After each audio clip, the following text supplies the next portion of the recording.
এখানে একটি অভিযোগই আনা হয়েছে, সেটি হলো 5 অগস্ট দুপুরে চাংখারপুল এলাকায় নিরীহ নিরস্ত্র ছাত্র জনতার উপরে নির্বিচারে গুলি করে 6 জনকে হত্যা করা মাধ্যমে মানবতা বিরোধী অপরাধ।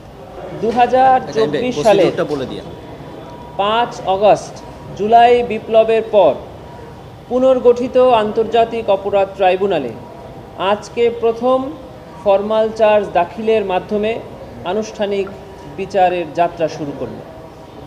ইতোপূর্বে ট্রাইব্যুনালের তদন্ত সংস্থার পক্ষ থেকে বিজ্ঞ চিফ প্রসিকিউটর বরাবর যে তদন্ত প্রতিবেদন দাখিল করা হয়েছিল সেটি ছিল জুলাই গণঅভ্যুত্থান চলাকালে চাংখারপুলে সংগঠিত মানবতা বিরোধী অপরাধের অভিযোগে।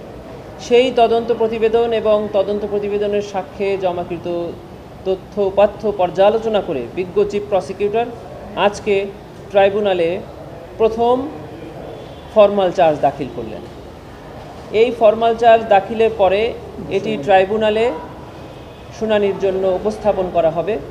ট্রাইব্যুনাল আইন অনুযায়ী যথাযথ আদেশ প্রদান করবেন বলে আমরা আশা করছি।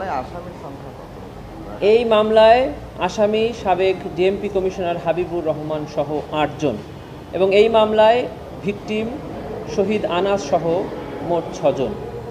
এখানে একটি অভিযোগই আনা হয়েছে, সেটি হলো 5 অগস্ট দুপুরে চাংখারপুল এলাকায় নিরীহ নিরস্ত্র ছাত্র জনতার উপরে নির্বিচারে গুলি করে 6 জনকে হত্যা করা মাধ্যমে মানবতা বিরোধী অপরাধ।